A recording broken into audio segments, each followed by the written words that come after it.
Oh hey, I didn't see you there. You caught me playing Cookie Clicker. But anyway, today we are on Rosie's bot parlor because I want to react to investigating the weird FNAF World mobile port's unique dialogue. Yeah, I don't know. It's kind of interesting to me. So yeah, let's begin. All credits. Go watch Don't them. really have the greatest reputation. Oh, what? FNAF ports don't really have the greatest reputation. I wouldn't Alright. even want to play a point-and-click. Wait, there was a FNAF for the 3DS? Ports No way. don't really have Are the FNAF 3DS ports really that bad? Ah, it's an unofficial port, or is it real? I never heard of that. the greatest reputation. I wouldn't even want to play a point-and-click game with directional sound cues on a phone or TV anyway, so Yeah, their makes sense. existence is just kind of neat. But Yeah. there is one FNAF game I would actually love to play on mobile, and that's FNAF World. Yeah. Today, we're talking about the official FNAF World Android port, a release so bumpy that it was only public for one day before being taken down forever. For real? Although it wasn't just a port, but a slightly different version altogether, featuring unique dialogue never seen before or since. What's hiding in this weird little game, and why? Imagine an upgraded version of FNAF World for the Nintendo Switch or something like that. Like a really cool big one. I think that will really work, I guess. I don't know. I'm not an expert. Is it no longer available? Well, for that, we'll need to get into the nuts and bolts. This is Rosie's bot parlor. Yay! According to Scott Cawthon, he was designing FNAF World for phones in the first place, and it makes sense. It is the type of game you'd want on mobile, but the road would be long and bumpy. The PC version was first released on Steam in January 8th of 2016. While most fans were Yeah, I think like they got it removed from the Steam store, and then after a few years ago, like 1 or 2 years ago, like they removed FNAF World from everyone's library, right? That was crazy. happy just to try out a new FNAF game, a very vocal subset of the community was outraged, both by the very existence of this lighthearted, quirky FNAF game coming right off the back of FNAF 4, but also by the simplistic art style, which many complained didn't match promotional materials. Yeah. In light of the backlash, he took the game down off of Steam and re-released it on GameJolt just a month later on February 8th, with overhauled visuals that matched the game's advertised style more closely. Yeah, I'm not gonna lie, bro, you cannot do this, right? Like, you cannot advertise your game as a 3D renders and stuff, and then out of nowhere, it's all 2D arcade style machines, you know, that sucked. I remember when I saw it, like, for the first time, I was literally a kid. I even I didn't want to play it, you know? Like, it didn't look good at all. Maybe the story was good, I don't know, I don't remember that, but... like, I don't know, man. May 13th, what the we now version know cooler. is the final version of FNAF World released, Update 2, but then silence. That was until January 8th in 2017. A full 7 months after Update 2, an announcement appeared on the FNAF World website, teasing an Android and iOS release. And just 5 days later, on the 13th, the game would suddenly be dropped onto the Google Play Store for Android devices with no more than a short description announcing its release. The mobile port, or at least one of them, was out, but the next 24 hours would be a whirlwind. But first, why don't we take a proper look at this release? I might not have much to say if it weren't for the unique dialogue. We come in real hot with Fredbear's first line of the game. Welcome back to FNAF World, the game that almost single-handedly destroyed the FNAF franchise. A pretty good indicator of where Scott's head was at while working on this. Previous controversies are still very top of mind, and confidence in fan reactions is low. After waiting out the final dialogue, we get our first secret encounter with Glitch Bear, who originally gives cryptic instructions and lore clues for the game's lore ending, but we get a different read here. There, are you happy? Enjoying the freak show? Oogie boogie boogie, I'm so creepy in 8-bit. He says something similar the next time you talk to him, giving us the name 8-bit Fredbear, although he's sometimes called Glitch Bear. The community hasn't quite been able to get names for Glitch Bear or Yellow Eyes to really stick. Whoever he is, he sure does talk. When someone visits my house and I want them to go away, I just answer the door like this. I'm like, boo, and they're like, whoa, and I'm like, yeah. If this cute little routine sounds familiar, that's because it's very similar to Happy Frog's death lines in UCN. Also, this version of 8-Bit Glitch Freddy isn't very helpful. What's going on, man? Yeah. One time I answered the door to some trick-or-treaters like this. They were like, trick or treat, and I was like, I'll eat your soul, and they ran away screaming and crying. Man, good times. Bro, this... I never heard of this. I never saw this. This is really weird. It seems like Scott's just renting out, man.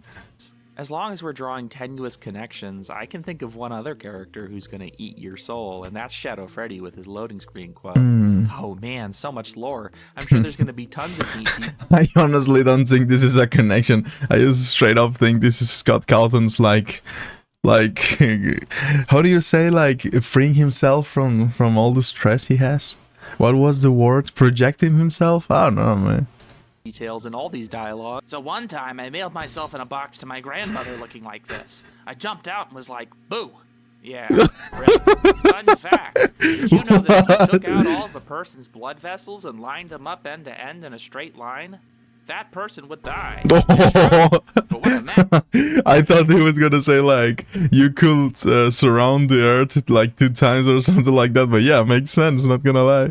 Yes, am I right? Yeah. I once knew this guy who would put ketchup, mustard, and mayonnaise all on the same plate together. Then he would stir them all up into an orange goo. People like that are the real monsters. Okay. You're just talking about fry sauce or Yeah. special sauce. That stuff is good. Yeah, it's actually really good. No ball. But yeah, how's it working on mobile so far? Pretty good port, I think. Sound effects are a little screwy, though.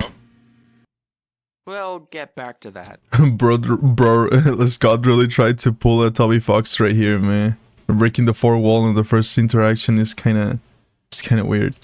What's neat about some of the dialogue in this version is that it almost functions as an epilogue or soft sequel to Update 2. Update 2 introduced Chica's Magic Rainbow as the game's true final boss, and the mobile port is all about putting the original boss, Scott, in his place once and for all. The problem is with Anim Dude. He still thinks he's super tough as the final boss. It's time for a reality check. Take this chump stick.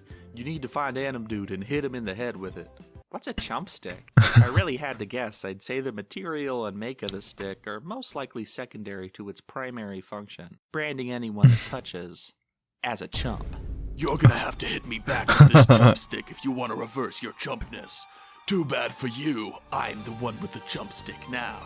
I can hear that dude laughing from here. You need to hurry, it's like nails on a chalkboard. You need to beat that fool upside the head with the chump stick. Everything depends on it.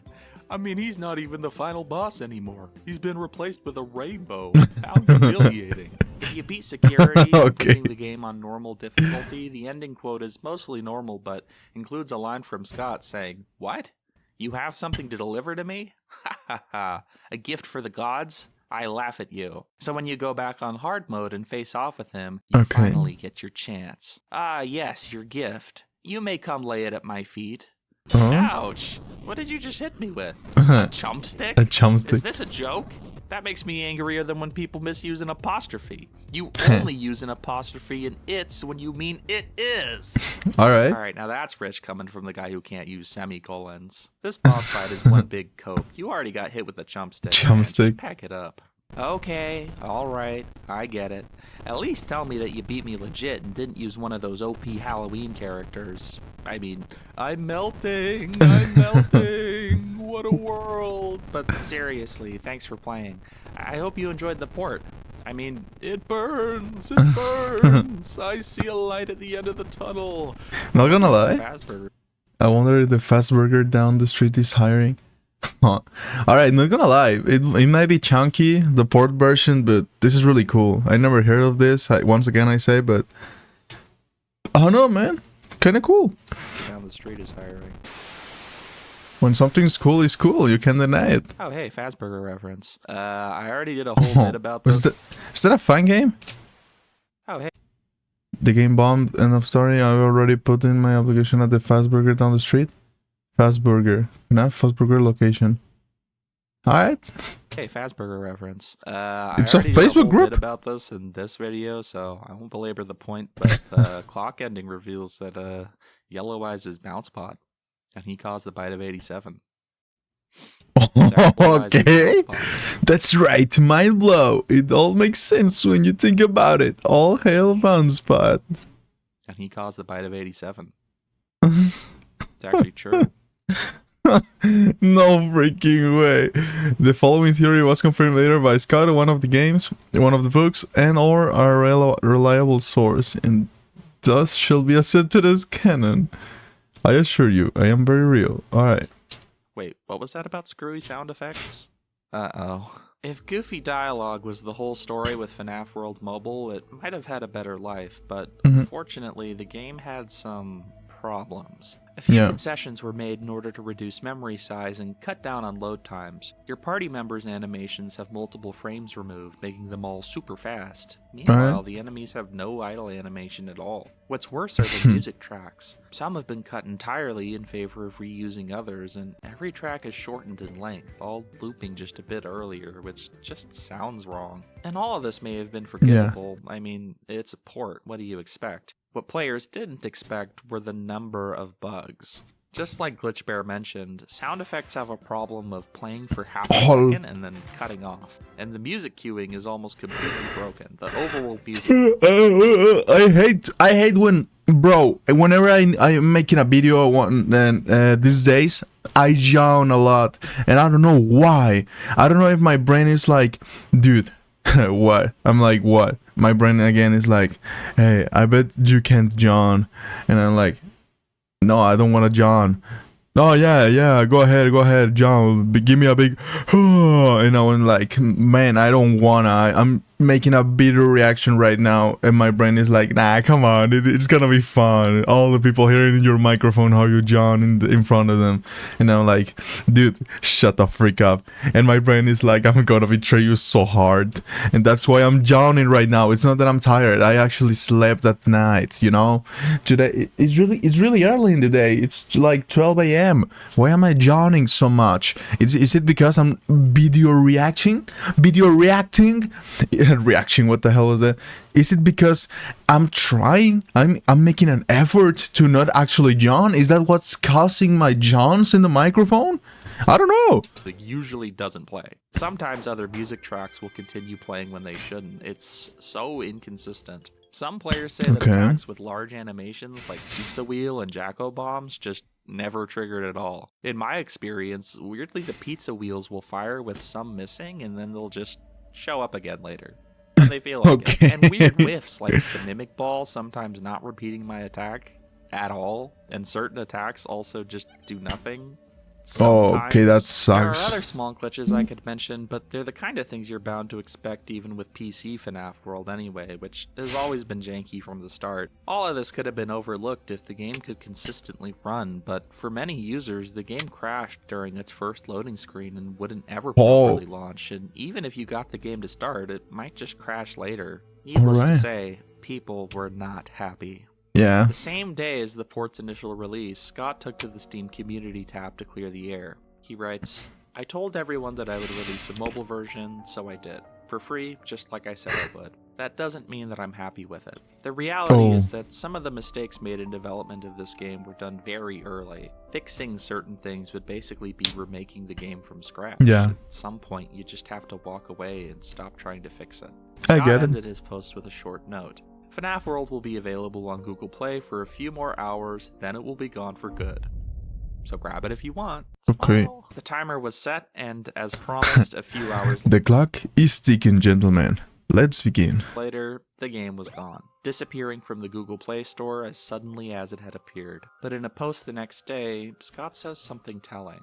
Don't spend time thinking about, worrying about, or analyzing the endings. They were just for fun. Plus, I thought people hated the lore in the original anyway, but I guess the lesson there is to never try and please everyone.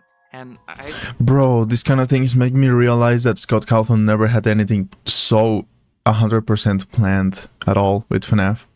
I think he just wanted to create a concept of horror and people really went with it, you know? All the crazy theories and stuff, like connections and, you know? I mean, some of them make sense, because you can connect them to make sense. Maybe they're not planned, or they were not made to make sense, but you know, they work in some kind of way, you know. It's like chemicals. You can combine some of them. Just the fact that they exist doesn't mean they're connected, but you can connect some of them and you will get a positive reaction or something that makes sense. But doesn't mean that, you know, it was meant that way. You know what I mean? Maybe Scott was like that. Maybe he was like so pressured about all the theories, all the lore, all what people was saying. Because you remember a lot about it back in the day, like all FNAF stuff was just trying to discover the lore, with like what was everything, why everyone said what they said, you know, the characters. Like for example, Chica, like she said, I was the first. Things like that, you know. I don't know, it's kind of crazy, man. I think that's the best thing to take away from all of this. Trying to parse the reaction to FNAF World in retrospect is kind of tough because the game was so out of left field and so many people wanted different things from it. Some fans were mad that it wasn't another horror game, some thought it was. Let's be honest, like the battles are cool, but the system, the exploration system or anything like that, like the world, the FNAF world, the map and stuff could have been different, a lot better, you know. It feels like a Pokemon, I guess, but you know, it's cool nonetheless. But yeah, it could be better. But hey, I don't even know how to make a character like a 3D model, or what am I gonna say, man? Wasn't funny enough. Some players thought the visuals should be different. Others insisted that it just needed certain design changes to play better. Some people wanted updates to fix it, and others just wanted it to go away entirely. And many wanted a mobile port. FNAF was in a unique place in this era as an ongoing media series with massive popularity and fan fervor being sustained by one guy for like 3 or 4 years. Not by a publishing company, a game studio, or even a development team, but by this guy and a couple collaborators he commissioned for voice acting and music. When all is said and done, I'm just thankful that we have FNAF World Update 2 at all. Scott calls the time of death on FNAF World in a final post. There's been a huge outpouring of support and love for this game recently, and it's been really heartwarming. There's a big hate base too, no doubt, and maybe rightfully so, but that doesn't diminish the amount of love that a lot of people have for this game. FNAF World was a project of love for me, and something that I enjoyed working on. Thank you to everyone for their support and encouragement. And with that, I think we can exercise the restless spirit of FNAF World once and for all. Just remember that it may not have been the backlash that killed it, or even the design problems, but one mobile port which finally brought it all to the ground. Thanks for watching my video. Alright. I want to guess that it's not all bad, you know? It like, obviously the mobile port wasn't that good at all. But you know what they say, everything is a lesson, right? If you wanna take it like that, if you wanna learn from everything. I hope that in some future, like with Steelwool Studios, they make something similar to what FNAF World was, but a lot better, you know? Like there's a lot of potential. I've seen and played some of the FNAF World fan games, like 3D ones, you know, 3D in the sense that it's like a 3D camera and you can move around whenever you want, kind of like Mario Odyssey, you know. There's a lot of potential and the characters are really friendly, and you can even combine it with some horror elements, you know, like, oh, I don't know, where like everyone's so funny, everyone's so fun, but boom, there's a huge monster and everything changes and you, I don't know, where transform into a real animatronic. And if you wanna, like, for example, unlock a Golden Freddy or a Fredbear, I don't know, where boom, you're a suit with someone dead inside. There's potential right there, right? It's some kind of like the Walton Files, you know. Do you remember those videos where yeah, everything's so friendly, everything's like cartoony, and I don't know, where boom, everything's real. This is bad, there's blood, you know what I mean? I mean, this can just be the start or the concept, you know, the roots of something bigger. Because Scott really, I mean, I can see the trajectory, the way he wanted to take right here, like something more friendly, more adventure-like with the characters, like an arcade thing, literally. So yeah. But let me know, guys, what you think about this. This was a really cool video. I once again, I didn't even know anything of this, you know, the mobile port. I never thought of it, so it was pretty cool. So yeah, subscribe, like for more reactions in English, because I originally, as you can see, I don't speak English so well, but I'm trying. I'm getting better. I'm getting there, and I'm coming for you. I will find you, and I'll make you subscribe to my channel. So yeah, what are you waiting for? There's the subscribe button. There's the subscribe button. Yeah, have a nice day, guys. Hey, this was. Oh, let's end the video. I hope you liked it. If you did, consider leaving a like and subscribing for more FNAF videos. Yeah. We hit 10K subscribers, which the is bunny. actually surreal. I feel like a real YouTube channel now. I'm trying Yay. to push for 20K before the end of the year. Leave a comment letting me The know what you Buno. think of this port and what you want to see next. All right, man. Hey, Rosie's Bot Parlor. Excellent video, man.